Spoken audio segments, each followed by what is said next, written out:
Episode 5, The Architecture of Belief. Series title, Seth Speaks, The Eternal Validity of the Soul, the Weight of History. Religion has shaped the human story more than any empire or king. It has inspired our most breathtaking cathedrals, our most profound music, and acts of unimaginable compassion. Yet, we must also acknowledge that in the name of the divine, humanity has also fueled fear, deep division, and systems of rigid control. Today, we are stepping into perhaps the most challenging territory in the Seth material. We are asking a fundamental question: what happens when a living, breathing, spiritual experience, a moment of pure connection, is distilled into a static, rigid system? In this episode, we are exploring Seth's perspective on the history of religion and the figure of Christ. We aren't here to challenge your personal faith or your sacred traditions. Instead, we are looking at these themes as a metaphysical model, a way to understand how ideas evolve and how the human ego can sometimes distort the very light it tries to protect. If your tradition brings you peace, keep what is good. Use this journey as a mirror for your own inner inquiry. The primary experience and the language trap. Seth's central argument is simple but revolutionary. Spirit does not require a gatekeeper. He suggests that every major religion begins with what he calls a primary experience. This is a direct, unfiltered encounter between a human being and the source, what Seth calls all that is. Imagine a burst of pure, multidimensional truth hitting a human consciousness. It is a moment of total expansion, love, and clarity. But the moment we try to translate that infinite experience into 3D human language, the distortion begins. Language, by its nature, is a tool of limitation. We take a message of universal expansion and try to fit it into a box of rules. We turn a living flame into a manual of thou shalt nots. Seth argues that this doesn't happen because people are inherently deceptive. It happens because the human ego craves certainty. It wants a map that is easy to read. It wants to know exactly who is in and who is out. In doing so, we often lose the essence of the message in favor of the structure of the institution. We move from a focus on transformation to a focus on obedience. The multidimensional Christ. Now we move into the most provocative part of the material. Seth presents the figure of Christ less as a historical label for one single man, and more as a pattern of consciousness, a state of union with the divine that exists as a potential within all of us. Seth offers a metaphysical reading of the Christ story that he calls the three Christs.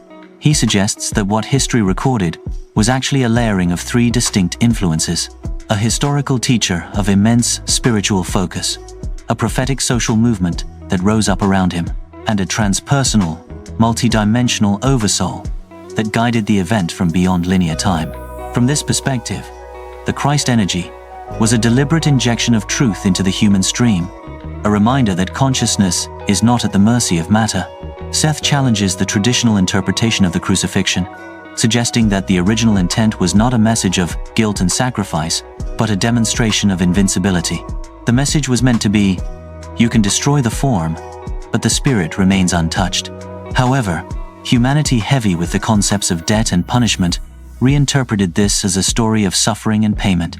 We turned a demonstration of freedom into a symbol of agony. Seth's core message here is that the spirit does not demand a sacrifice. It invites an awakening. Power, fear, and the second coming. Why do fear-based interpretations of religion spread so much faster than those of joy? Seth points to the utility of fear in social structures. A person who truly knows they are an eternal soul, creating their own reality in every moment, is nearly impossible to control through shame or external authority. Throughout history, both religious and political institutions have often preferred a population that feels broken or born in sin. When we believe we are separate from the divine, we become dependent on the institution for a bridge back to God. Seth's counter-message is a call to radical responsibility. You are not born broken. You are a focus of a divine entity. You are an apprentice creator, learning to use the energy of thought. He even reframes the second coming. He doesn't see it as a single man returning in the clouds to judge the world, but as a collective awakening. It is the moment when a critical mass of humanity recognizes the divine within themselves and stops outsourcing their spiritual power. In this view, Christ returns as a realization, not a person. The way back. Direct experience. So, what is the way back to the undistorted truth? Seth tells us it isn't through more dogma, more arguments, or more sacred buildings. The way back is through direct experience. This means finding the truth in the silence of your own heart. It means recognizing that the divine is not out there in a distant heaven, but is the very awareness that allows you to perceive the world. It is found in meditation, in the flow of creativity, and in the simple act of compassion. If we remove the fear and the guilt, what remains is a universe that is safe, a soul that is eternal, and a source that is a partner in your growth, not a judge of your failures. I want to hear from you as we conclude this chapter.